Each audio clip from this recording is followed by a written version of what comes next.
आज हमारी माँ बहनें रत जगा की रात में रत जगा करती है और ले ले हैं ढोल तो पूरी रात गम कही है। अल्लाह अल्लाह जाने कहाँ से याद कर लेते हैं। जी। अत्तहियात पूछो तो कहीं है मौलाना भैया नहीं याद, अल्लाह कलमा पूछो नहीं याद, अलहम्द पूछो नहीं याद, और कितारा ले हैं ढोल रात भर सोने के थाला में जौना परोसे। अल्लाह बताओ, सोने के थाला में जौना परोसे, बताओ कितनी झूठी बात है। सोने के थाला में जौना परोसो, सोने के कील हाली नहीं जुहात है, और सोने के थाल थाल तो इतना बड़ा होता है, और जौना का हो अल्लाह जाने हम बढ़ाए के नहीं जान पाओ। है मेरी माँ बहनों, ये तुम्हारी आवाज कितनी गुनाह के ऊपर तुमको लेके जाती है, इसलिए अपनी आवाज पर भी पाबंदी लगाओ, अपने जेवर के बजने की आवाज पर भी पाबंदी लगाओ। अल्लाह फरमाता वलियदरिबना बिखुमरिहिन्ना अला जुयूबिहिन्ना, कोई हाफिज होगा बताएगा, गलती होगी। अल्लाह फरमाता औरतों को चाहिए कि अपने दुपट्टा को अपने सीने पर डालें, इस तरह दुपट्टा ओढ़े कि उनके जो सीने पे दुपट्टा पड़ा रहे, ताकि सीने के ऊंचाई नीचे किसी के निगाह पर न पड़े, किसी की निगाह न पड़े। अल्लाह ताला ने इतनी पाबंदी लगा दी। आवाज पहनी है नकाब, तो कहे कमर में है बनी है रस्सी, लागत है डाका मारे जाते। अल्लाह अल्लाह। तुम्हारे नकाब पहनने से क्या भला हुआ? जब तुमने नकाब में पट्टी बांध लिया, कमर को कस लिया, तो तुम्हारे जिस्म का आधा नीचा ऊंचा हिस्सा दूसरे को नजर आने लगा, तो नकाब की बेइज्जती क्यों कर रही है? अल्लाह।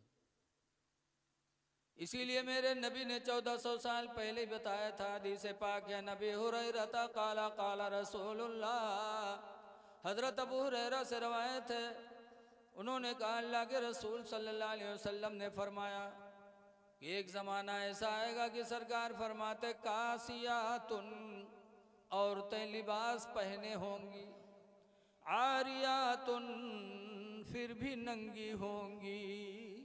हुजूर ने फरमाया लिबास पहनने के बावजूद नंगी होंगी। अल्लाह। मुमीलातुन माइलात, दूसरे का दिल ले बैठेगी और अपना दिल दूसरे को दे बैठेंगी। अल्लाह। नबी ने जो फरमाया था आज हो रहा है। आज हमारी माँ बहनें वही काम कर रही हैं। बेशक। घर में रहेंगी तो पाक साफ नहीं रहेंगी, पाक साफ घर में रहना चाहिए। पाक रहने वालों से अल्लाह ताला मोहब्बत फरमाता है। कुरान में वयुहिब्बुल मुततहिरीन, अल्लाह ताला पाक रहने वाले इंसानों से मोहब्बत फरमाता है। बेशक। पाक व साफ रहें ताकि मियाँ बीवी में मोहब्बत बरकरार रहे। पाकी इंसान की फितरत में दाखिल है। बेशक। और न मानो तो अपने तजर्बे की दुनिया में चले जाओ। आप किसी के यहाँ मेहमान बन के जाएं किसी के घर में, और साफ सुथरा बच्चा घर में से निकले, तो मेहमान उससे प्यार करता है। कभी गाल पर हाथ फेरेगा, कभी सर पे, और कभी हो सकता है गोदी में बिठा के प्यार भी कर लेगा, जी। बोसा भी लेते हैं। अगर कोई के घरे जाओ, ये मेरा बच्चा घर में ऐसे निकले क्योंकि बुल्लू बुल्लू नाके गिरत हो, तो के चुम्मा ले है। क्यों? अल्लाह ने आपकी फितरत में पाकी रखी है। बेशक। हमारी माँ बहनें घर में रहें, पाको साफ रहें, लेकिन घर में नहीं नहाएंगी, न कपड़ा बदली हैं। उसके बाद यही है मदरसा में कहे मौलाना भैया तनी कुछ बनाए दो, पूछो कहा बात, तो कहे हमरे गुडुआ कब्बा तो हमरे लंग निगाहें नहीं उठावत। अब बताओ, तुम महीनन जब नहाई हो ना, तो आदमी की निगाह उठेगी? कब नहाई है? जब कहूँ शादी में जाए कोई, तब बन संवर के जाएंगे। ऐ मेरी माँ बहनों, कुरान करीम सूरह नूर में अल्लाह ताला आपसे फरमाता है,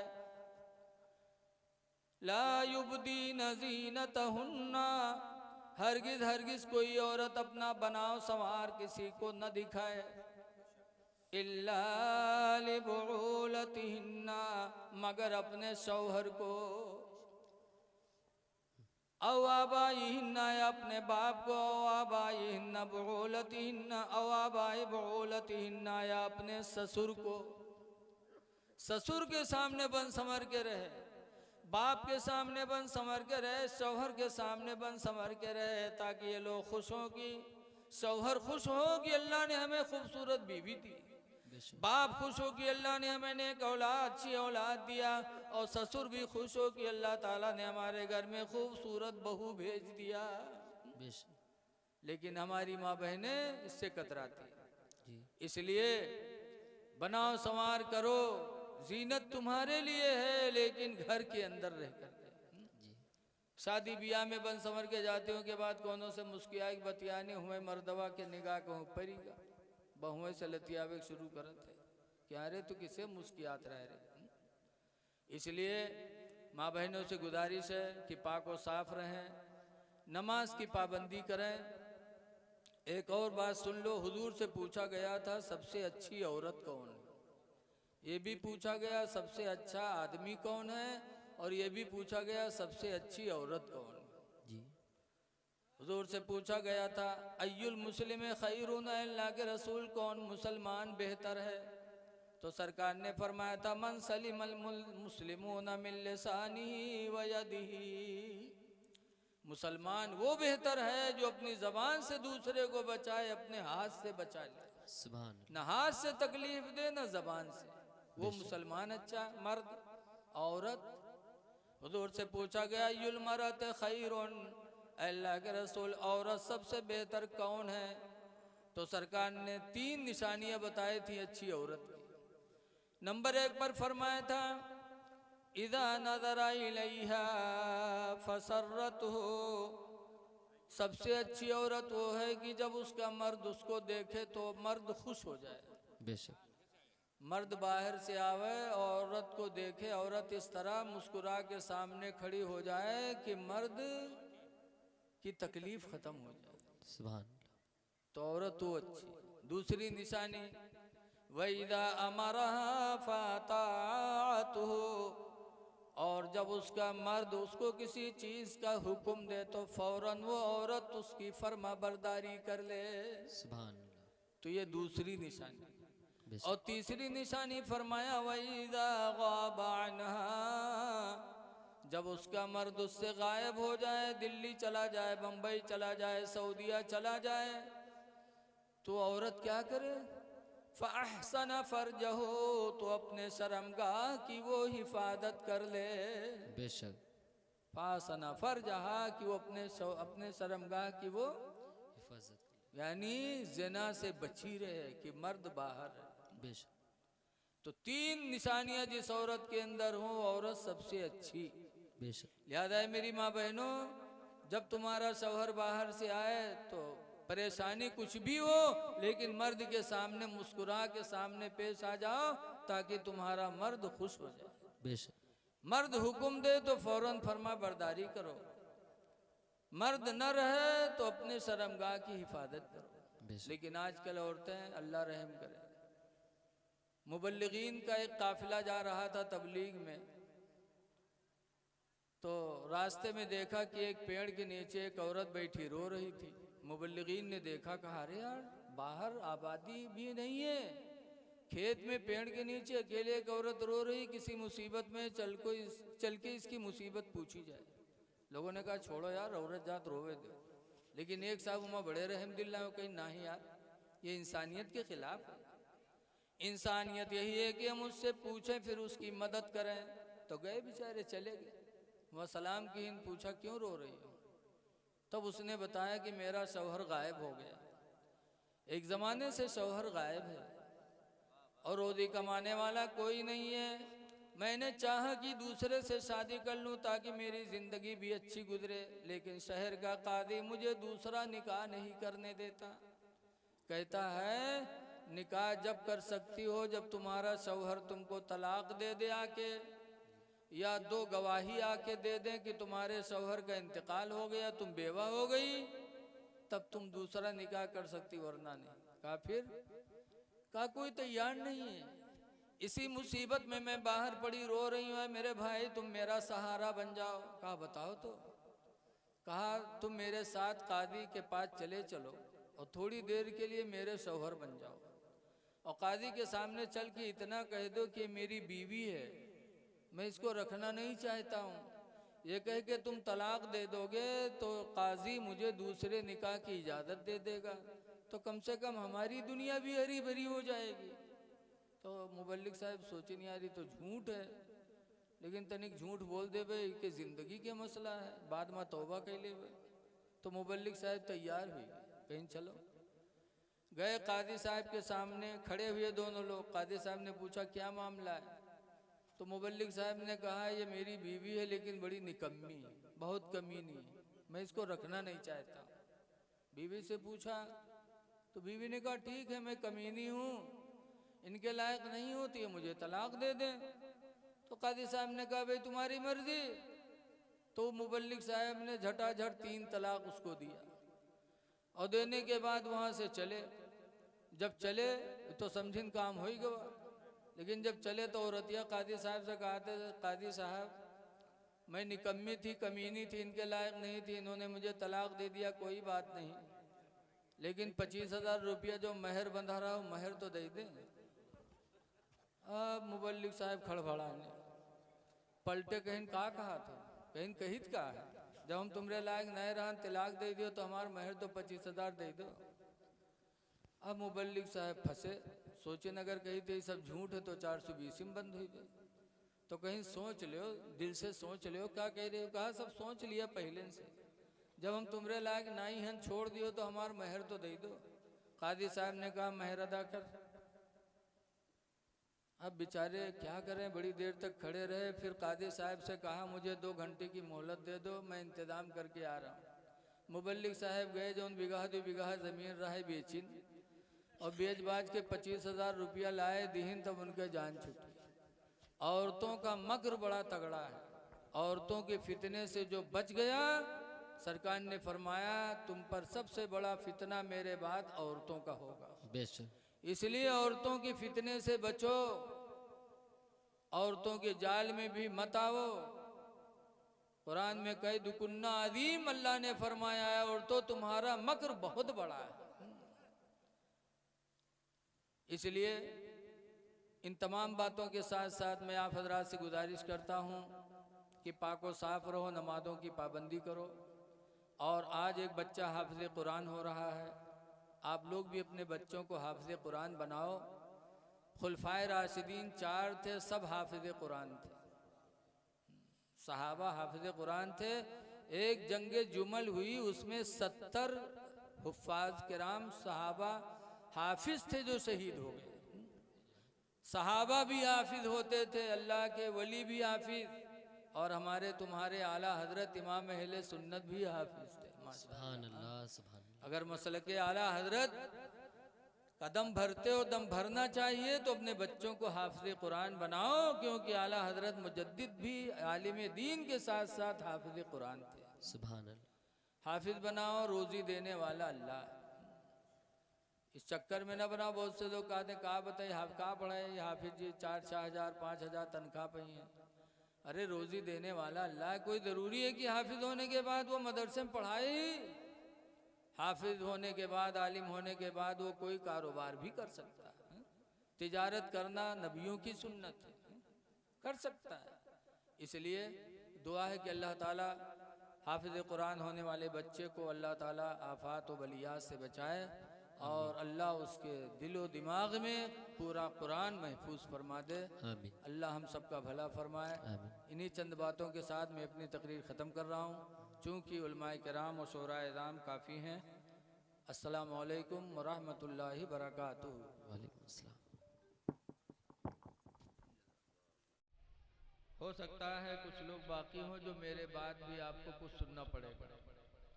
आप जाइएगा नहीं, जलसा बड़ी मेहनत के बाद होता है। जिन लोगों ने इसको मुनक़िद किया, अजीज़म हाफिज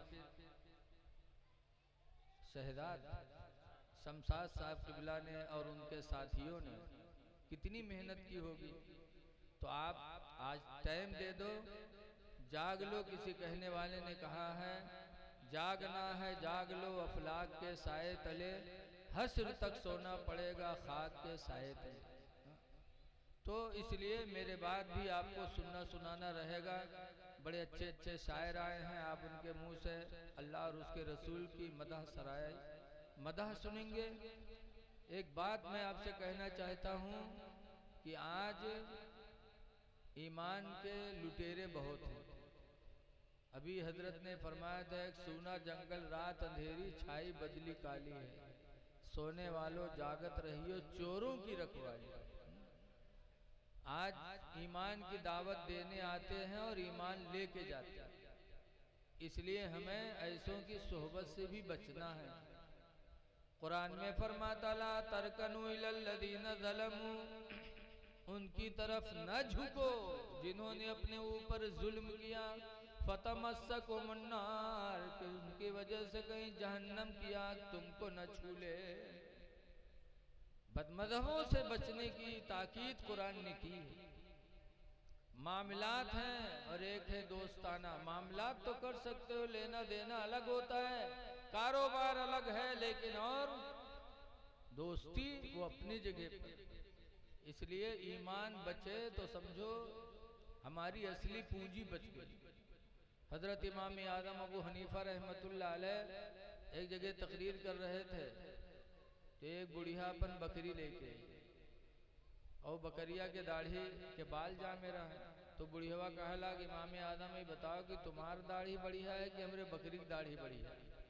तो इमाम आज़म ने कहा था, बूढ़ी माँ अगर मैं ईमान पर दुनिया से गया तो मेरी दाढ़ी तुम्हारी बकरी की दाढ़ी से अफजल है, और खुदा न करे अगर मैं बेईमान हो के दुनिया से चला गया तो तुम्हारी बकरी की दाढ़ी मेरी दाढ़ी से अच्छी होगी।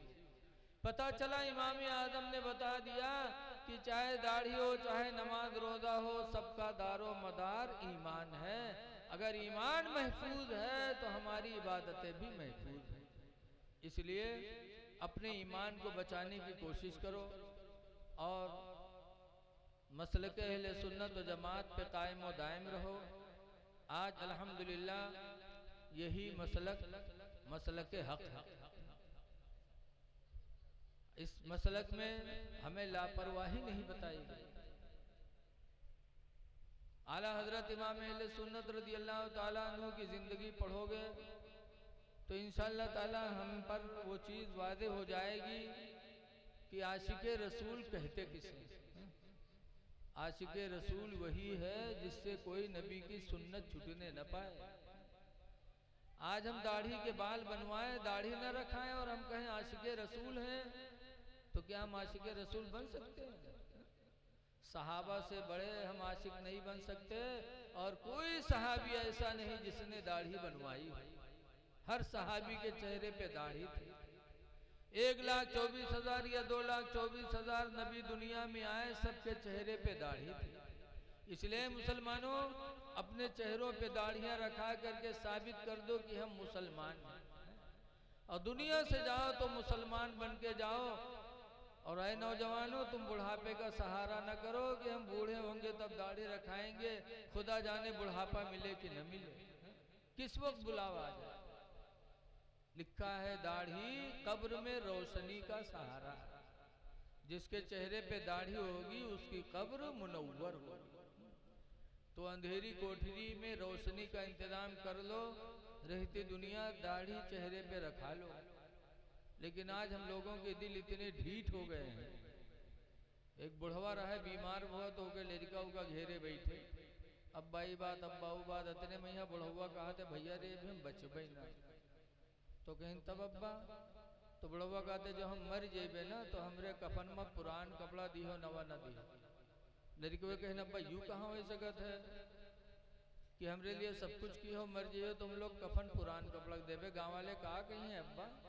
तो बुढ़वा कहा थे गाँव वाले चक्कर में पड़ के सारे हमको फंसाए दे रे। कहीं कहा है अब्बा? तो बुढ़वा कहते रे पुरान कपड़ा में लपेट के रखो कबर में, ताकि जब फरिश्ते हिसाब करें यह देखिए कफन पुरान, तो कहें तो बहुत पहले मर चुका है, इसका हिसाब होगा वही छोड़ो। तो छोड़ छाड़ चले जाइए और नवा कफन में रखिए, जुड़ते जुड़ जाइए कि न जुटी है रे। बता ऐसे ऐसे बुढ़वा परे हैं कि जिंदगी भर तो दलाली करबे कि मरे के बाद 420 कर एक सोचे बैठे। लोगों कब्र बड़ी कठिन जगह है, वहाँ दलाली नहीं चलेगी।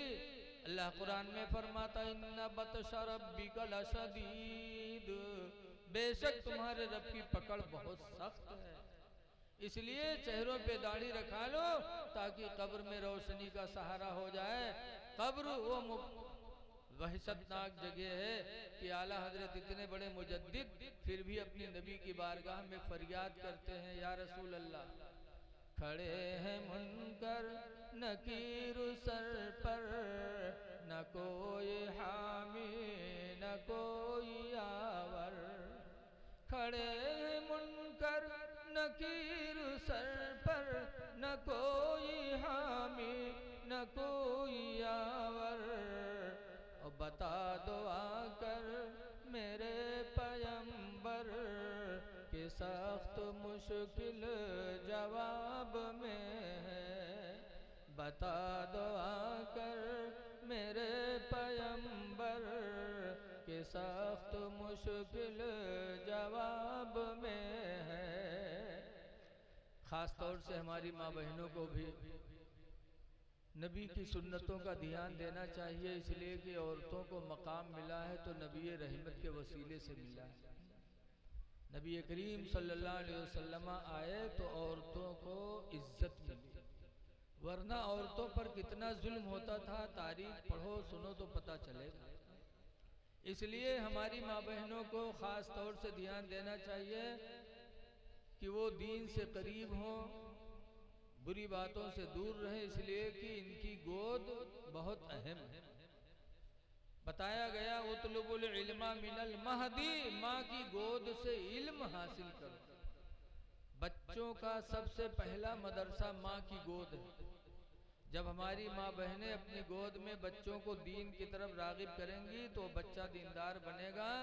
गौसे आदम हाफिज़े कुरान बने माँ की गोद से, बाबा फरीदुद्दीन नमाजी बने माँ की गोद से, इमाम हुसैन ने करबला में सजदे में सर कटाया, ये जज्बा कहाँ मिला था?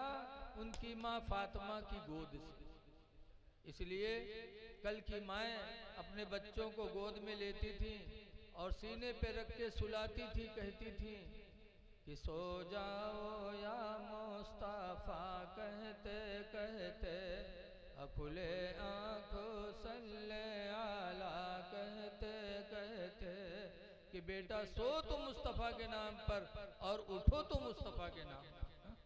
तो बच्चे आशिक होते थे, आशिक रसूल। अब आजकल की हमारी माँ बहनें, आज तो मोबाइल के दौर चली गया, जहाँ लड़का रोवे लगा था वह हीरो हीरोइन का खोल के सामने दे दिया था, ले देखो यही गुमराह। और आज से 25-30 साल पहले जब मोबाइल का ज़माना नहीं था, 30-40 साल पहले, तब क्या होता था? उससे पहले लड़का रोवे लागत रहा है तो महतारी कहाँ कलिमा कहाँ दरूद, जहाँ लड़का रोवे लागे वो उठाए बिस्तर पटकिन तक भदर भदर पीटे लगे। फिर सो जा खनत मनत दुई कौड़ी पायो, कौड़ी लेके गंग बायो, गंगा माता बारू दीन, बारू लेके भुजवक दिया। अल्लाह जाने कहाँ से याद कर लेते। हम तो देहाती आदमी सुना करी थे, बड़े विरोध से इतनी देर तक के कही हैं कि लड़का डरकन मारे सो जा, बड़ी देर तक पीटत है। सो जा खनत मनत दुई कौड़ी पायो, कौड़ी लेके गंग बायो, गंगा माता बारू दीन, बारू लेके भुजवक दिया, भुजवा में लावा दीस, लावा लेके खीर बनाए, सब घर खाइन, काने पिलैया खाए छू, तब फूक छोड़ा। तो वो लड़का मुसलमान बनी। जब महतारी इतनी बड़ी झुट्ठिन कहते खीर बनावा, सब घर खाइन, कानी बिलैया खाई। बताओ, हम बुढ़ा के आज तक कानी बिलैया नहीं देख पावा और इनके मुलाकात रोज कानी बिलैया से। माँ माँ होती है, माँ नेक तो औलाद नेक है। इसीलिए कहने वाले ने कहा है कि बेअदब माँ बाअदब औलाद जन सकते नहीं, बेअदब माँ बाअदब औलाद जन सकती नहीं, मादने दर मादने फौलाद बन सकते नहीं। जैसे लोहा सोना नहीं बन सकता, ऐसे बेअदब माँ की गोद से बादब बच्चा नहीं। इसलिए ज़रूरत है इस दौर में कि हमारी माँ बहनें इसकी तरफ तवज्जो दें। और अपने बच्चों को दीन की तरफ रग़बत दिलाएं। अच्छा, एक बात आप लोग ये बताओ कि चाहे हम हो चाहे आप हो, नमाज पढ़ते हो, रोज़ा रखते हो, जलसा कराया किस लिए कि ताकि अल्लाह के हम महबूब हो जाए। बोलो भैया, हर मुसलमान की तमन्ना है कि अल्लाह हमको अपना महबूब बंदा बना ले। तो अल्लाह के महबूब कैसे बनोगे? तो एक चीज आपसे मैं बता रहा हूँ, अल्लाह फरमाता वल्लाहु युहिब्बुल मुतत्तहिरीन, अल्लाह पाक रहने वाले इंसानों को अपना महबूब बना लेता है। जो पाक रहते हैं वो अल्लाह के महबूब हैं। इसलिए हमा वक्त पाक रहो, और पाक रहोगे तो हदीस में बताया गया अत्तहुरु निस्फुल ईमान, पाक रहना आधा ईमान। आधा ईमान तो पाकी में है, लेकिन हाय अफसोस आज हम पाक नहीं रहते। पाको साफ रहा करो। जब पाक रहोगे तो अल्लाह के भी महबूब रहोगे, लोग भी तुमको अपना महबूब बनाएंगे। इंसानी फितरत में पाकी है। किसी के घर चले जाओ मेहमान बनकर, और घर में वैसे कोनो छोट लड़का निकले साफ सुथरा, तो मेहमान उससे प्यार करता है। कभी गाले फाड़, कभी चुम्मो ले लेते, कभी गोदी में चिपकाए लेते। और कोई के घरे मेहमान जाओ, घर से ही मेल लड़का निकले क्योंकि बुल्लू बुल्लू नाके बहात हो, तो के चुम्मा ली कोई। क्यों? इंसान की फितरत में पाकी। पाको साफ रहो हर वक्त। हमारी माँ बहनें भी बहुत से ऐसे ये मदरसा में कहे मौलाना भैया तनी कुछ बनाए दो, पूछो कहा बात, तो कहे गुडुआ कब्बा तो हमारे लंग निगाहें नहीं उठावत। बताओ महीना नहाई हो ना तो निगाह उठी? कब नहाई है? जब कहूँ मेलम जाए। ऐ मेरी माँ बहनों, पाको साफ रहो, खुदा जाने किस वक्त बुलावा आ जाए। मौत को याद करो। किसी कहने वाले ने कहा है कि कोई गुल बाकी रहेगा ना चमन रह जाएगा, और एक रसूलुल्लाह का दीन हसन रह जाएगा। हम सफीरो बाग में है कोई दम के चहचहे, और बुलबुलें उड़ जाएंगी सोना चमन रह जाएगा। दुआ है कि अल्लाह ताला इन बातों को कबूल फरमाए, इन पर हम सबको अमल की तौफीक अता फरमाए। अस्सलामु अलैकुम वरहमतुल्लाहि वबरकातुहू। जाइएगा नहीं, हो सकता है हमारे नादिम साहब अगला प्रोग्राम चल